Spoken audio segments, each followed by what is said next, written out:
Assalamualaikum warahmatullahi wabarakatuh. Nama saya Bella Sapira, NPM 1850345. Di sini saya akan membahas materi tentang menguasai dan memahami berbagai jenis makna yang menurut para ahli sehingga dapat digunakan dalam pemakaian berbahasa secara komunikatif. Yang pertama ada makna efektif. Menurut Bromanggara, Aripudin, dan Laren tahun 2016, makna efektif merupakan makna yang muncul akibat reaksi pendengar atau pembaca terhadap penggunaan kata atau kalimat. Makna efektif memiliki fungsi utama dalam mengekspresikan emosi. Misalnya seperti cicilan motor ini terasa membebani bagi kedua orang tuaku. Yang kedua, ada makna denotatif. Menurut Bromanggara, Aripudin, dan Laren tahun 2016 mengungkapkan bahwa makna denotatif adalah makna kata yang didasarkan atas penunjukan yang lugas, polos, dan apa adanya.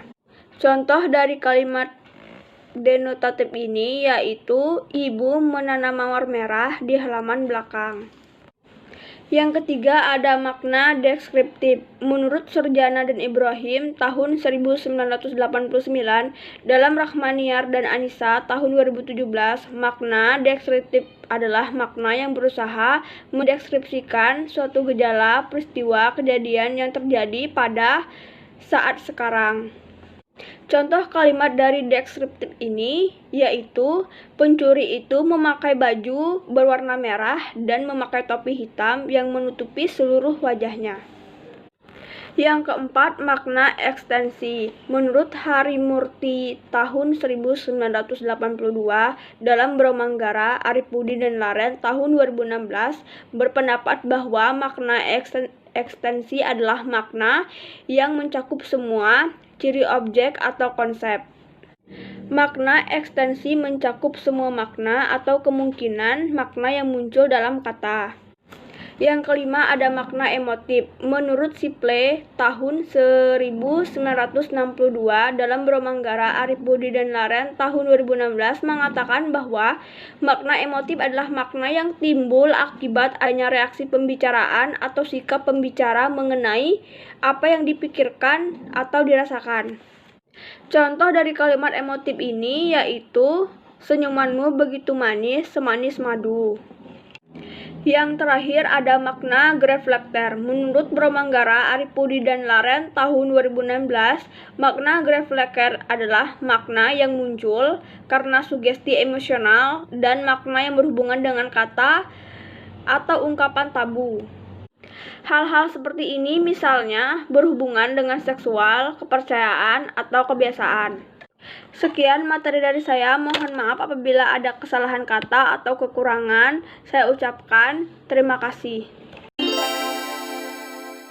Assalamualaikum warahmatullahi wabarakatuh. Perkenalkan, nama saya Rida Anissa, NPM 1850373. Di sini saya akan menjelaskan mengenai makna ideasional, makna intensi, makna gramatikal, makna kiasan, makna kognitif, dan makna kolokasi. Langsung saja, yang pertama saya akan menjelaskan mengenai makna ideasional. Menurut Jayasudharma tahun 1993, makna ideasional atau dalam bahasa Inggris ideational meaning adalah makna yang muncul sebagai akibat penggunaan kata yang berkonsep atau ide yang terkandung dalam satuan kata-kata, baik bentuk dasar maupun turunan. Contohnya, kata demokrasi. Konsep makna kata demokrasi adalah persamaan hak dan kewajiban seluruh rakyat. Makna ideasionalnya yakni rakyat turut memerintah melalui wakil-wakil yang akan memimpin mereka.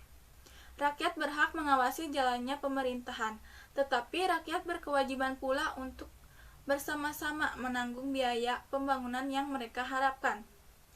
Kemudian yang kedua ada makna intensi. Menurut Harimurti tahun 1982 halaman 103, makna intensi adalah makna yang menekankan maksud pembicara. Contohnya, pencuri itu lari. Makna yang terkandung dalam kalimat tersebut berarti seseorang yang dianggap pencuri itu sedang berlari. Pencuri itu tidak sedang bersembunyi atau sedang ditembak. Kemudian yang ketiga ada makna gramatikal. Menurut Jaya Sudarma tahun 1999 halaman 13, makna gramatikal adalah makna yang menyangkut hubungan intrabahasa atau makna yang muncul sebagai akibat berfungsinya sebuah kata di dalam kalimat. Setiap bahasa mempunyai sarana dan alat gramatikalnya tertentu untuk menyatakan makna-makna atau nuansa-nuansa makna gramatikal itu. Untuk menggunakan makna jamak bahasa Indonesia, menggunakan proses reduplikasi. Contohnya seperti kata buku, bermakna sebuah buku, menjadi buku-buku yang bermakna banyak buku. Contoh makna gramatikal dalam tataran morfologi. Morfem ter ditambah kata dasar tabrak, menjadi tertabrak. Kata tersebut bermakna tak sengaja. Kemudian, ada contoh makna gramatikal dalam tataran sintaksis. Kata akan ditambah pergi menjadi akan pergi, bermakna aspek futuratif atau menyatakan makna pekerjaan yang akan berlangsung. Unsur klausa dia akan pergi ke sekolah menunjukkan makna atau peran. Seperti dia sebagai pelaku akan pergi sebagai tindakan dan ke sekolah sebagai lokatif. Klausa ketika saya sedang makan dalam kalimat ketika saya sedang makan, dia pergi ke sekolah, bermakna temporal. Yang keempat ada makna kiasan.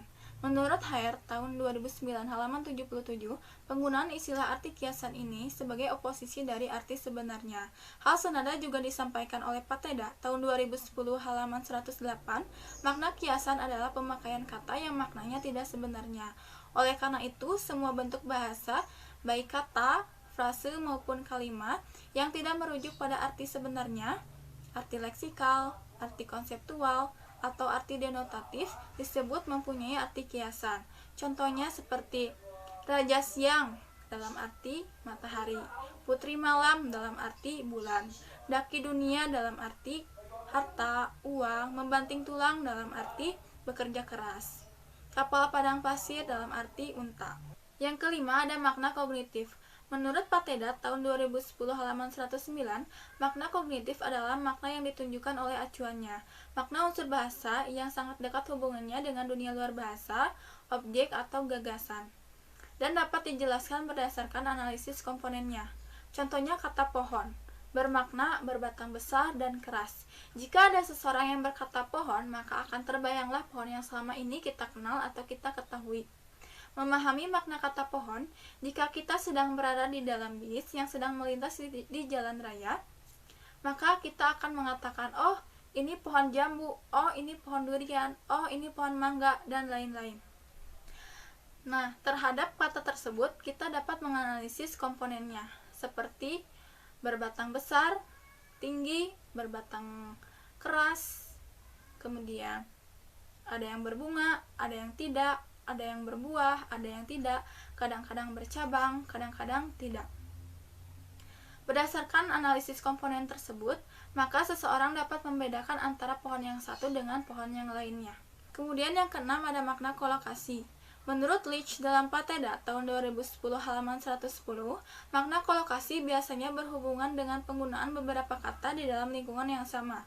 Contohnya ketika ada seseorang yang berkata, garam, gula, ikan, terong, sayur, dan lain-lain, maka kata tersebut berhubungan dengan lingkungan dapur.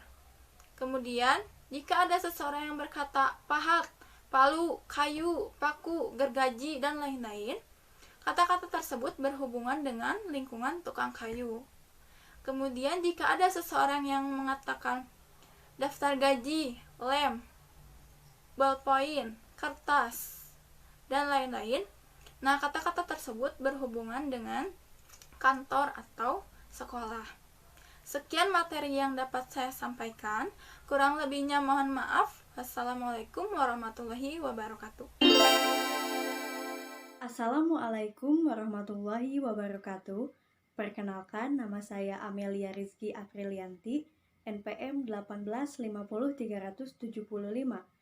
Pada kesempatan kali ini, saya akan memaparkan mengenai jenis-jenis makna yang meliputi makna konotatif, makna konseptual, makna konstruksi, makna kontekstual, makna leksikal, dan makna luas. Yang pertama yaitu makna konotatif. Makna konotatif adalah makna lain yang ditambahkan pada makna denotatif. Makna konotatif ini mempunyai nilai rasa yang berhubungan dari orang atau sekelompok orang. Makna konotatif ini mempunyai nilai rasa yang bersifat positif atau negatif. Misalnya, kata ramping memiliki nilai rasa yang bersifat positif, sedangkan kata krempeng walaupun bersinonim dengan kata kurus dan ramping, tetapi kata krempeng ini mempunyai nilai rasa yang bersifat negatif. Selanjutnya yaitu makna konseptual. Makna konseptual adalah makna yang sesuai dengan referennya, atau makna kata yang bebas dari asosiasi atau hubungan apapun. Contoh dari makna konseptual yang pertama, bunga. Kata bunga memiliki makna konseptual bagian tumbuhan yang akan menjadi buah. Biasanya harum baunya dan elok warnanya. Yang kedua, kata pensil memiliki makna konseptual sebuah alat tulis berupa kayu bulat berisi arang keras. Makna yang ketiga yaitu makna konstruksi. Krida Laksana mengemukakan bahwa makna konstruksi adalah makna yang terdapat dalam konstruksi. Misalnya, kata milik yang dalam bahasa Indonesia diungkapkan dengan urutan kata. Di samping itu, makna milik dapat diungkapkan melalui enklitik sebagai akhiran yang menunjukkan kepunyaan. Contoh-contoh makna konstruksi antara lain, itu buku saya baca buku saya. Perempuan itu ibu saya, rumahnya jauh dari sini. Di mana rumahmu? Selanjutnya, makna kontekstual. Makna kontekstual adalah makna yang didasarkan atas hubungan ujaran dan konteks pemakaian ujaran. Makna kontekstual dapat diartikan sebagai makna kata yang berada pada satu uraian atau kalimat yang dipengaruhi oleh situasi, tempat, waktu, dan lingkungan penggunaan kata tersebut. Contoh makna kontekstual yang pertama, kaki ibu terluka karena tidak sengaja menginjak pecahan gelas. Yang kedua, ketika baru sampai di kaki Gunung Merapi, Andi sudah memutuskan untuk pulang. Kedua kalimat tersebut menggunakan suatu kata yang sama, yaitu kata kaki. Tetapi berdasarkan konteksnya, kata kaki dalam kedua kalimat tersebut berbeda. Makna yang selanjutnya adalah makna leksikal. Menurut Krida Laksana, makna leksikal adalah makna unsur-unsur bahasa sebagai lambang benda, peristiwa, dan lain-lain. Misalnya, kata kuda memiliki makna leksikal sejenis binatang berkaki 4 yang dapat dikendarai. Selanjutnya yaitu makna luas. Makna luas adalah makna ujaran yang lebih luas daripada makna pusatnya. Misalnya, makna kata sekolah pada kalimat ia bersekolah lagi di sekolah. Nah, makna kata sekolah dalam kalimat tersebut lebih luas dari makna gedung tempat belajar. Kata-kata yang memiliki makna luas dapat digunakan untuk mengemukakan atau menyampaikan ide dan gagasan umum.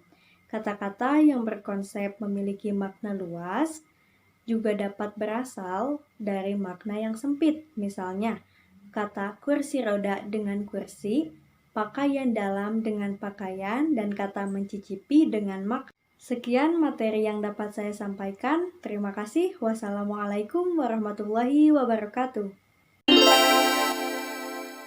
Assalamualaikum warahmatullahi wabarakatuh. Di sini saya akan mempresentasikan mengenai makna piktorial. Makna piktorial adalah makna yang muncul akibat bayangan pendengar atau pembaca terhadap suatu kata yang didengar atau dibacanya. Contohnya itu adalah kata kakus. Kakus dalam bahasa Indonesia artinya adalah kotoran. Jika pendengar atau pembaca mendengar atau membaca kakus, mereka akan berpikir kalau kakus itu kotor dan bau. Nah, yang kedua yaitu makna proporsional. Makna proporsional adalah makna yang muncul apabila seseorang membatasi pengertiannya terhadap sesuatu. Contohnya, dalam makna proporsional yaitu adalah mata gadis itu menarik. Penggunaan kata menarik berhubungan dengan makna penilaian, yaitu menilai mata gadis itu yang menarik. ia juga percaya bahwa mata gadis tersebut sangat menarik. Emosional di sini berhubungan dengan sikap dan karena itu berkaitan pula dengan emosi dan kognisi serta perasaan. Ketiga yaitu adalah makna pusat. Makna pusat atau makna inti adalah makna yang dimiliki setiap kata meskipun kata tersebut tidak berada di dalam konteks kalimat. Lalu contohnya ambillah kata melihat yang masuk kategori verbal. Makna kata melihat dapat dirinci dari kegiatan, objek, dan juga hasilnya. Dilihat dari segi kegiatan, makna pusat kata melihat yakni melaksanakan suatu kegiatan dan dilihat dari segi objek, maka makna pusat kata melihat yakni yang ditunjukkan kepada, dan jika dilihat dari segi hasilnya, maka makna pusat kata melihat yakni untuk mengetahui. Yang keempat yaitu adalah makna referensial. Makna referensial adalah makna yang langsung berhubungan dengan acuan yang ditunjuk oleh kata. Contoh pada makna referensial adalah muka yang cemberut, diam, dan kalau berbicara menggunakan bahasa yang bernada tinggi yang kadang-kadang diikuti dengan anggota badan. Makna referensial merupakan makna unsur bahasa yang sangat dekat hubungannya dengan dunia di luar bahasa. Begitu seseorang berkata, pendengar langsung menghubungkan dengan acuannya. Yang kelima yaitu adalah makna sempit. Makna sempit merupakan makna yang berwujud sempit pada keseluruhan ujarannya. Makna sempit bisa disebut makna khusus. Contohnya yaitu adalah berikan gudang garam padanya. Nah, yang dimaksud memberikan gudang garam padanya adalah urutan kata gudang garam mengacu pada rokok yang berlabel gudang garam, rokok kretek yang bernama gudang garam. Lalu orang yang diminta untuk memberikan rokok pasti akan mengambil rokok kretek yang bernama gudang garam. Pengertian rokok lebih menyempit pada rokok yang berlabel gudang garam. Selanjutnya yaitu makna stilistika. Makna stilistika adalah makna yang timbul akibat pemakaian bahasa. Kita dapat menjelaskan makna stilistika melalui berbagai dimensi dan tingkat pemakaian bahasanya. Nah, lalu karya sastra akan mendapat tempat tersendiri di dalam diri kita karena kita. Lalu, yang terakhir ada makna tematis. Makna tematis akan dipahami setelah dikomunikasikan oleh pembicara dan penulis, baik melalui urutan kata-kata, fokus pembicaraan, maupun penekanan pembicaraannya. Contohnya yaitu pada kalimat Ali, anak dokter Bagus meninggal kemarin. Belum jelas siapa yang meninggal. Tapi kalau kalimat itu diubah menjadi Ali, anak dokter Bagus, meninggal kemarin. Nah, Ali, anak dokter Bagus yang meninggal kemarin, yaitu memiliki makna yang diinformasikan. Jadi, apa yang diinformasikan atau makna yang terkandung pada kata-kata atau kalimat di atas, semuanya berisi orang yang meninggal. Kalau makna waktu yang ditonjolkan, kalimat tersebut seharusnya berbunyi, kemarin Ali, anak dokter Bagus, meninggal. Sekian pemateri dari saya,